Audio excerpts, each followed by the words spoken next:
Welcome to PCN news. ఈ వార్తలు మీకు సమర్పిస్తున్న వారు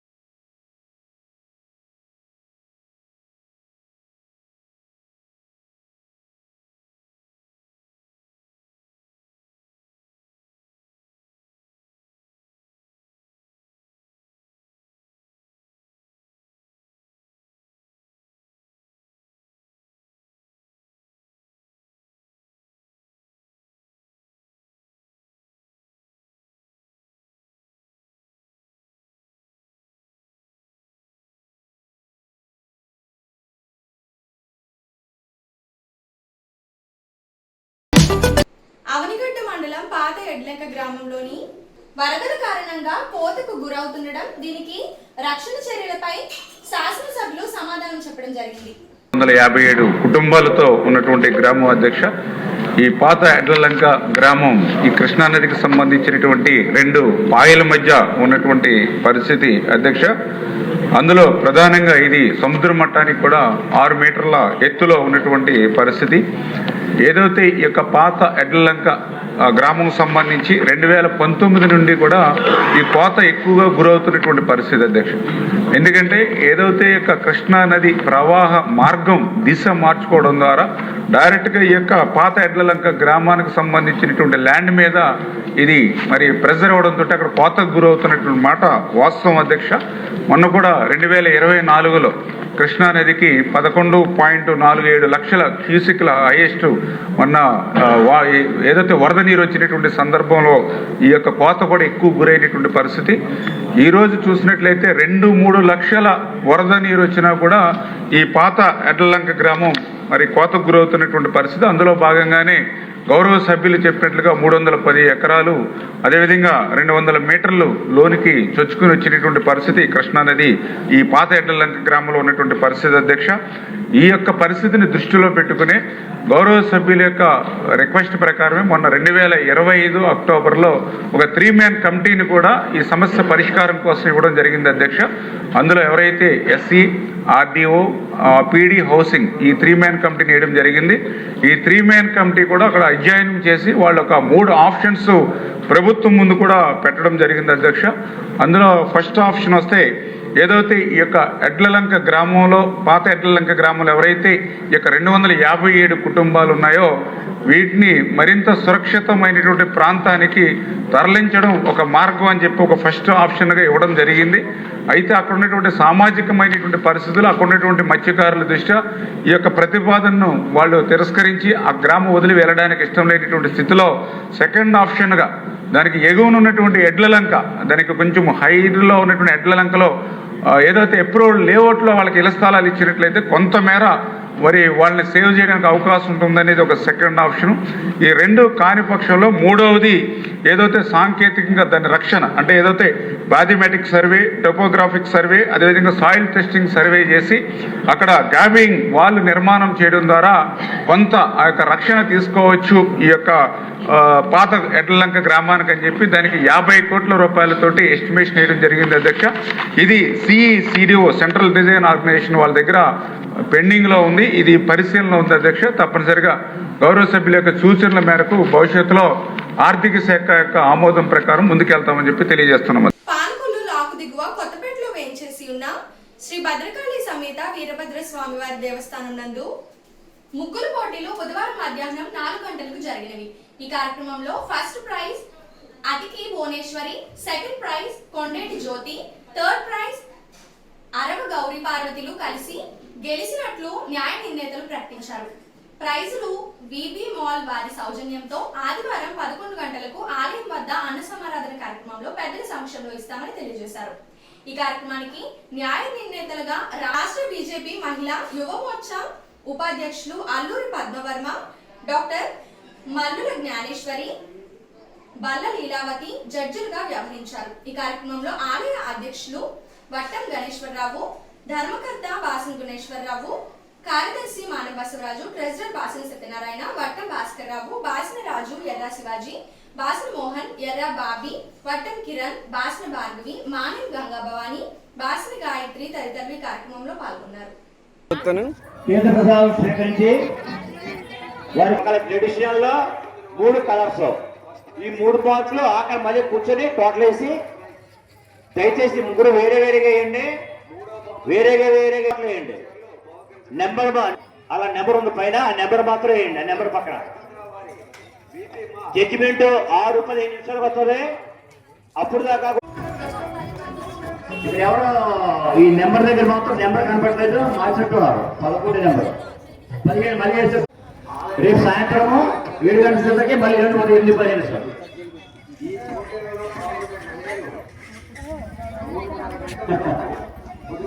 ఇక్కడ అయిపోయిన అందరూ కూడా పక్క వెళ్ళిపోండి. వాళ్ళ బాక్స్ పేరు కూర్చొని మీ నెంబర్ చెప్పండి, మీ ఇంటి పేరు కాకుండా మీ పేరు చెప్పచ్చు, మీ వార్డు. వాళ్ళు అడిగితే వెళ్ళిపోతే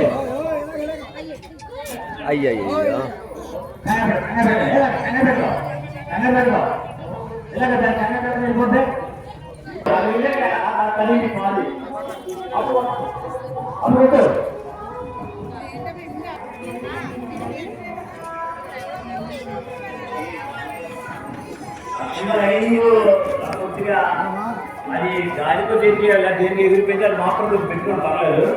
అది నెంబర్ 1 కదా. ఆ చూడండి దండ కూడా సైడ్ వచ్చింది, దానికి ఏమో పెట్టుకోండి సైడ్, నో ప్రాబ్లం. ఎందుకంటే అది వెనకముందు డిస్టర్బెన్స్ కాదు, వేరేం కాదు.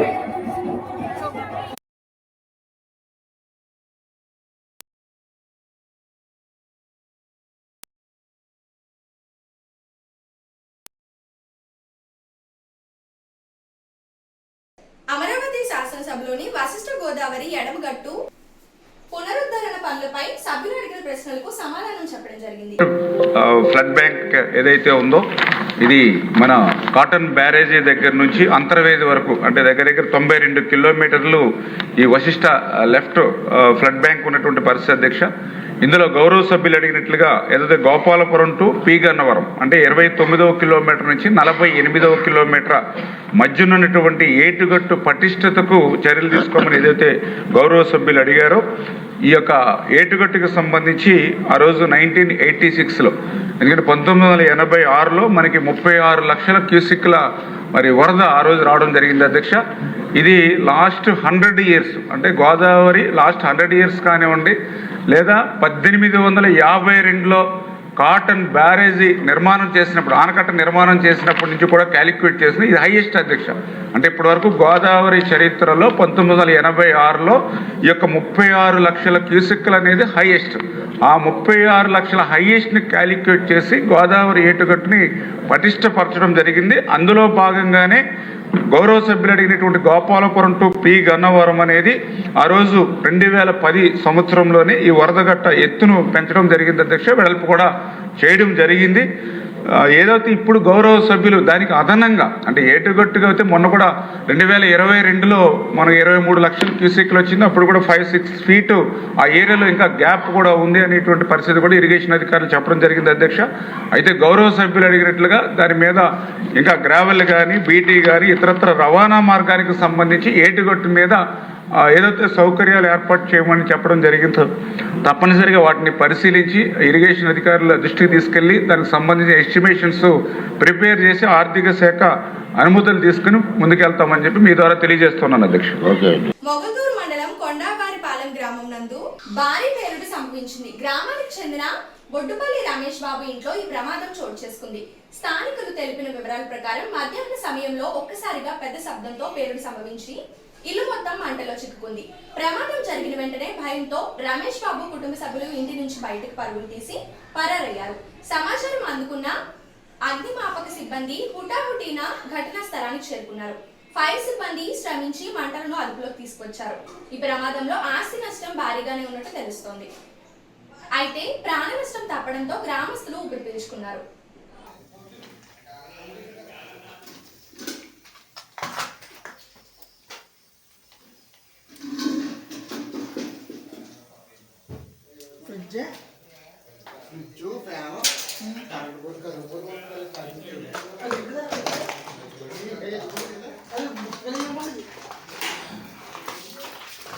వచ్చండి వెనకాల వచ్చండి అలాగే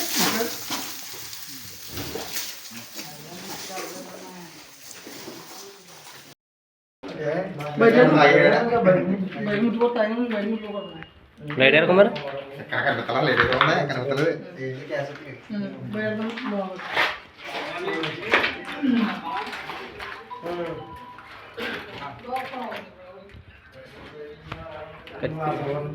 టీవీ నేను కావాలి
ఇప్పుడు ఒక స్మాల్ బ్రేక్.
Welcome back. ఆల మహానాడు అధ్యక్షుడు నల్లి రాజేష్ విలేకరుల సమావేశంలో నిర్వహించి మాట్లాడారు.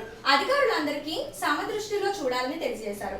అదేవిధంగా కోని తివాడ, వివోఏలు రత్నకు, మారి పుష్పలత, పంజాబ్ మేమవరం రాజేశ్వరి, రాయకుదురు విఏఓ గీతాలకు, కుమారి తదితరులు డ్వాక్రా సంఘ తీసుకునే బ్యాంకు రుణాల నుండి శ్రేణిధి నుంచి కమిషన్ తీసుకోవడంపై ఉన్నతాధికారులు విచారణ చేపట్టాలని రాజేష్ విజ్ఞప్తి చేశారు. డ్వాక్రా సంఘాల వారు ఎవరు కూడా తాము తీసుకునే బ్యాంకు రుణాల సొమ్ములో సంబంధిత అధికారులు ఉద్యోగులకు ఎటువంటి కమిషన్లు ఇవ్వనవసరం లేదని, అటువంటి వారిపై అధికారులకు ఫిర్యాదు చేయాలని కోరారు.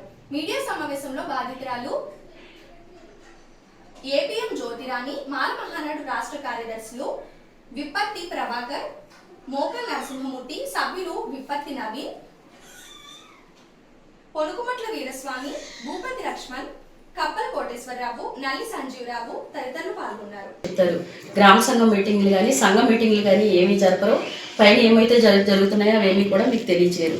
వీళ్ళు చాలా చాలా అన్యాయం చేస్తున్నారు. సంఘ సభ్యులకి అన్యాయం చేస్తున్నారు, అందరికీ అన్యాయం చేస్తున్నారు. అంతేకాకుండా నేను అక్కడ ఒక దళిత మహిళని నాకు ఏ విధమైన గౌరవం కూడా ఇవ్వకుండా నన్ను ఏ విధంగా ఈ మండలం నుంచి పంపించేద్దాము, ఏ విధంగా ఇబ్బందులు పాలు చేద్దాము, మానసిక ఇబ్బందులకు గురి చేసి నానా విధమైన ఆరోపణలకు చేసి నా ఆరోగ్యం క్షీణించిపోయేలాగా నేను ఆత్మహత్య ప్రయత్నం చేసుకునే స్థితి వరకు నన్ను వీళ్ళు తీసుకొచ్చారు. ఒకసారి ఆలోచించండి అమ్మా, ఈ 20 లక్షల లోన్ తీసుకుని 20,000 రూపాయలు తీసుకుంటున్నారని, శ్రీనిధి ఇచ్చి మీకు డబ్బులన్నీ వీళ్ళు వసూలు చేస్తున్నారని నాకు చాలామంది కంప్లైంట్లు చేస్తూ ఉంటారు. రెండమ్మ మీరు వచ్చి రిటర్న్గా కంప్లైంట్ ఇవ్వండి అంటే ఎవరు ఇవ్వరు. చాలామంది నాయకులు కూడా చెప్తూ ఉంటారు. కాబట్టి నేను ఉండొచ్చు, ఉండకపోవచ్చు. మేబీ ఈ వీడియో రిలీజ్ అయ్యేటప్పటికి నేను వేరే ట్రాన్స్ఫర్ కూడా అయిపోయి ఉండొచ్చు. బట్ నేను చెప్పేది ఏంటంటే సంఘ సభ్యులందరికీ కూడా ఎవరికి మీరు తీసుకునే లోన్లకి ఎవరికి కూడా రూపాయి చెల్లించవలసిన అవసరం లేదు. గవర్నమెంట్ మీ తరఫున ఇస్తుంది, అది మీరు వడ్డీతో సహా తిరిగి కట్టుకుంటున్నారు. కాబట్టి నయా పైసా ఎవరికి చెల్లించవలసిన అవసరం మీకు లేదు. వీళ్ళు మిమ్మల్ని దోచేస్తున్నారు. మీ కష్టాన్ని భయంకరంగా కూడా మీ శ్రమని దోచేసుకుని తీసుకుని పీడించుకు తినేస్తున్నారు.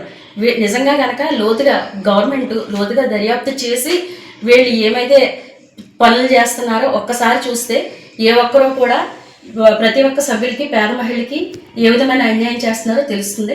దయచేసి ఇది గమనించి ప్రభుత్వం కూడా దీన్ని లోతుగా దర్యాప్తు చేయాలని కోరుకుంటున్నాను. మీకు అది చెప్తున్నాం. ఇంతవరకు ఈవిడ అవినీతి చేసిందని చెప్పి అన్నారు. కలెక్టర్ గారికి మేము ఒకటి విజ్ఞప్తి చేస్తున్నాం, దీని మీద ఒక కమిటీ వేయండి, విచారణ చేయండి. మేడం గారి మీద అవసరమైతే ఎవరి అవసరం ఏం జరిగిందని విచారణ చేయండి. అదేవిధంగా ఎవరైతే అన్నింటికి ఫిర్యాదు చేసారో వాళ్ళ మీద విచారణ చేయండి. ధాన్యం కొనుగోలు కేంద్రాలు ఏవైతే ఉన్నాయో పీసీసీల మీద కూడా ఎంక్వైరీ వేయండి. నిజాలు బయట చేయండి. మేడం రోడ్డు చెప్తున్నాం, ఏదైతే ధాన్యం కొనుగోలు కేంద్రాలు ఉన్నాయో దాంట్లో కమిషన్ అనేది చాలా ఉంటాయి. ఈ కమిషన్ డిఆర్డీఏకి ఎంత వచ్చింది, బయటికి ఎంత వెళ్ళింది, ఎఫ్సీఐ నుంచి వచ్చిన గోలు సంచులు అన్నీ కూడా వాళ్ళు తిరిగి వాళ్ళకి పంపించారా? చాలా మంది పంపించలేదు. లారీలు గోలు సంచులు అమ్మేసుకున్నారని చెప్పుకొని బయట అభియోగాలు చాలా ఉన్నాయి. వీటి మీద అన్ని విచారణ చేయండి. ప్రభుత్వం కూడా విచారణ చేయాలి. ఎందుకంటే సెంట్రల్ గవర్నమెంట్ కూడా దీని మీద విచారణ చేయాలి. ఎందుకంటే ఎఫ్సీఐ అధికారులు ఏం చేస్తున్నారు? మీరు ఎఫ్సీఐ అధికారులు మీరు గోలు సంచులు ఇచ్చారు, తిరిగి ఇచ్చారా? మీరు తిరిగి తీసుకున్నారా? వీటి మీద విచారణ చేయండి. లేదంటే కనుక మానవుడు ఆందోళన భారీ స్థాయిలో ఆందోళన చేపడితే ఎట్టి భర్తలు కూడా విడిపి విచారణ చేసినప్పుడు వాళ్ళ మీద విచారణ చేయండి. దీనికి కమిటీ చేయండి, ఇద్దరి మీద విచారణ చేయండి.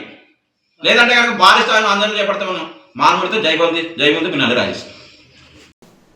నర్సాపురం మండలం బసవదేవి గ్రామంలోని పోస్ట్ ఆఫీస్ వద్ద ఖాతాదారుల సొమ్ము 30 లక్షలు గోల్మాల్ అయ్యాయి. ప్రతి నెల ఖాతాదారులు చెల్లించే రికరింగ్ ఇతర సేవింగ్స్ పథకాల సొమ్మును వారి ఖాతాలకు జమ చేయకుండా పోస్ట్ మాస్టర్ పక్కదారి పట్టించాడు. ఖాతాదారుల పాస్ పుస్తకాల్లోని ఎంట్రీలకు కార్యాలయంలోని ఎంట్రీలకు తేడా ఉండడంతో ఈ అవినీతి భాగోతం బయటికి పొక్కింది. దీంతో ఖాతాదారులు పోస్ట్ ఆఫీస్ వద్ద ఆందోళనకు దిగారు. విషయం తెలుసుకున్న పోస్టల్ ఉన్నతాధికారులు విచారణ చేపట్టారు.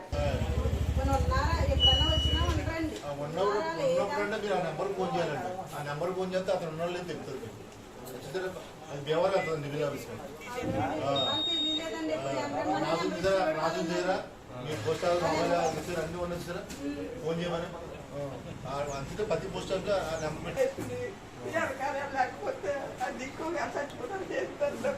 మీరు అద్దె ఇచ్చుకోవట్లేదు.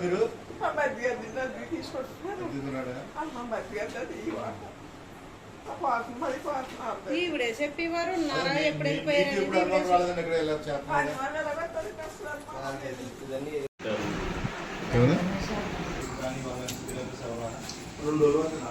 సంవత్సరానికి కడుతున్నాను, తీసుకుంటున్నాను, అయిపోయింది తీసుకుంటున్నాను, ఆ డబ్బులు మళ్ళీ బుక్లో వేసి దాచుకుంటున్నాను. అలాగే చేస్తున్నాను.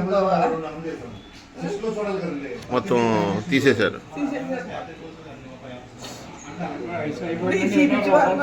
కొద్దిగా బుక్ కట్టుకుని దాచుకున్నానండి. ఏదో 5 సంవత్సరాలు కదా మనకి ఇలా పని ఉందని ఆయన పెట్టిలో పెట్టాను. అడిగితే దా తీసు ఏమి లేవు ఇందులో తీసేసుకున్నాడు. 50,000 కట్టడం చట్టం కట్టించారు. బుక్లు బ్యాంకులో 5 సంవత్సరాలకి వేద్దామని తీసుకున్నారు. 5 సంవత్సరాలకి వేద్దాం నాకు తెలిసినట్టు ఇప్పుడు నిన్న బుక్ అడిగితే ఇచ్చాను. పొద్దున తీసి 35,000 ఇంకో బుక్ వేసి తీసి బుక్ ఒకటి ఉంది నాది. ఆ బుక్ లేదు. దాంట్లో బుక్ ఆ డబ్బులు కూడా ఉంటే పోనీ ఏదో తీసుకుంటా కానీ ఉంటాయి. అది కూడా లేకుండా చేసేసారు. పోస్ట్ ఆఫీస్ లో డబ్బులు మాకు కావాలి. పోస్ట్ ఆఫీస్ లో డబ్బులు కట్టిన డబ్బులు మాకు కావాలి. పోస్ట్ ఆఫీస్ లో డబ్బులు కట్టిన డబ్బులు మాకు కావాలి. పోస్ట్ ఆఫీస్ లో కట్టిన డబ్బులు మాకు కావాలి. న్యాయం న్యాయం కావాలి, న్యాయం కావాలి, న్యాయం కావాలి, న్యాయం కావాలి. బుక్కులు కూడా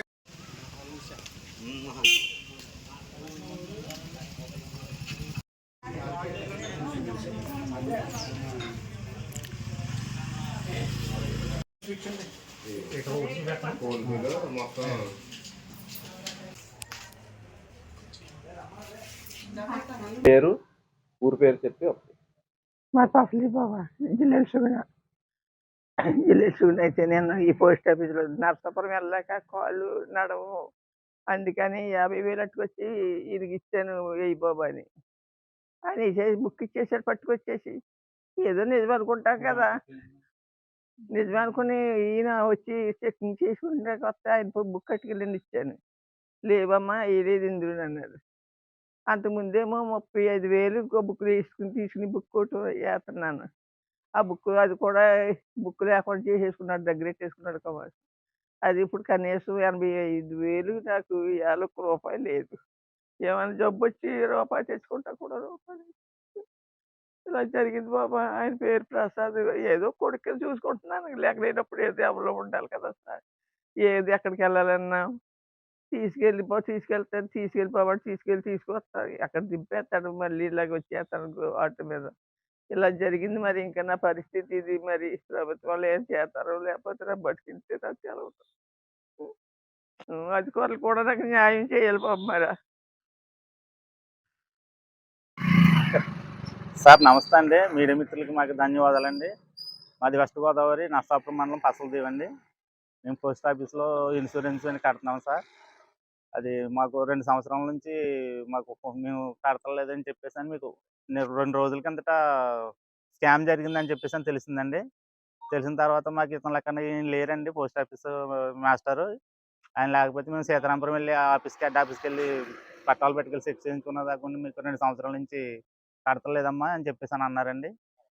దాని మూలంగా మేము మీడియా ముఖంగా మీకు తెలియజేసి పడుతున్నామండి. ప్రెస్ వారికి మాకు ప్రభుత్వం తరపు నుంచి మేము కట్టిన డబ్బులు మాకు సహాయకారాలతో అందించవలసిందిగా మేము ప్రభుత్వాన్ని వేడుకుంటున్నాం సార్. పేదవాడి ఆకలి తీర్చాలనే ఉద్దేశంతో గవర్నమెంట్ హాస్పిటల్ వద్ద జలవనరుల శాఖ మంత్రి నిమ్మల రామానాయుడు తండ్రి ధర్మారావు పేరుతో ఏర్పాటు చేసిన ఫౌండేషన్ ఆధ్వర్యంలో అన్న క్యాంటీన్ 1883వ రోజు కోనేపూడి కోటి శ్రీమతి లక్ష్మి తులసి గారి పెళ్లి రోజు సందర్భంగా అన్నదాన కార్యక్రమం నిర్వహించడం అభినందనీయమని ఫౌండేషన్ సభ్యులు తెలిపారు. ఈ కార్యక్రమంలో పాలవలసి తులసిరావు, కేశవ, బిస్మిరాము, దాతలు, కమిటీ సభ్యులు తదితరులు పాల్గొన్నారు.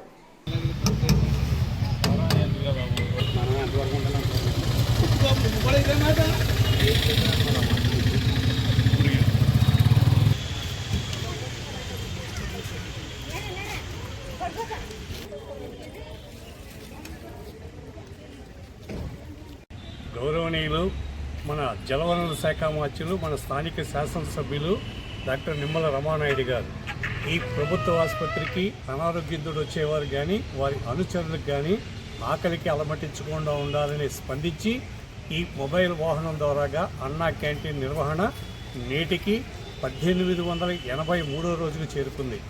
ఈ 1883 రోజులు నిర్విఘ్నంగా నిరాఘాటంగా సాగడానికి ప్రధాన కారణం దాతల సంపూర్ణ సహాయ సహకారాలు మెండుగా ఉన్నాయి.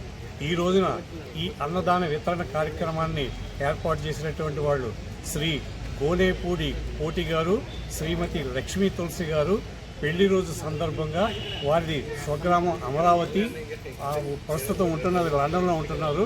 ఈ కార్యక్రమాన్ని ఏర్పాటు చేశారు. లక్ష్మీ తులసి గారు, కోటి గారు నిండు నూరేళ్లు ఇటువంటి పెళ్లి రోజులు జరుపుకోవాలని చెప్పేసి మనసావాచా కోరుకుంటూ మీ కుటుంబానికి అష్టైశ్వర్యాలు కలిగి ఇటువంటి పేదల ఆకలి తీర్చేటువంటి అష్టైశ్వర్యాలు కలిగి తీర్చేటువంటి సంకల్పాన్ని ఆ భగవంతుడు మీకు ఎల్లవేళలా అందించాలని మనసావాచా కోరుకుంటూ ఈ కార్యక్రమాన్ని ప్రారంభించవలసిందిగా మా నాయకులు కోరుతున్నాం.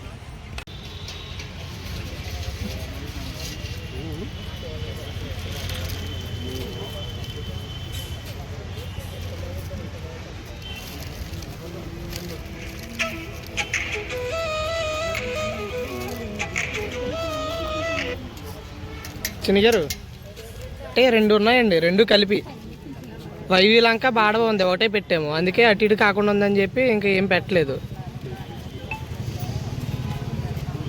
లేదండి లేదండి, అది ఉంచండి, పక్కన ఉంచేయండి. పొద్దున్న అదే అడిగాను, అది పెట్టద్దండి. పొద్దున్న దొరబాబు ఏంటంటే చేసి పెడతాను, 2 ఉన్నాయి, 2 కలిపి దాని కింద పెడతా అన్నాడు. అది పెట్టక్కర్లేదండి. ఓకేనండి.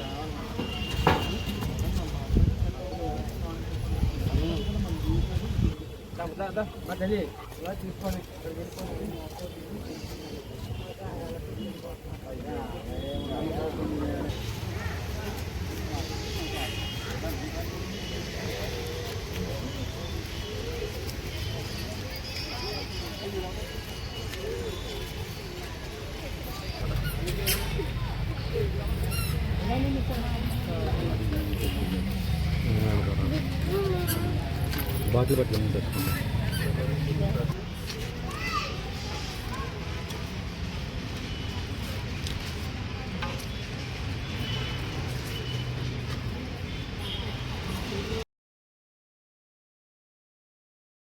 ఈ వార్తలు ఇంతటితో సమాప్తం. తిరిగి రేపు కలుసుకుందాం. అంతవరకు సెలవు. నమస్కారం.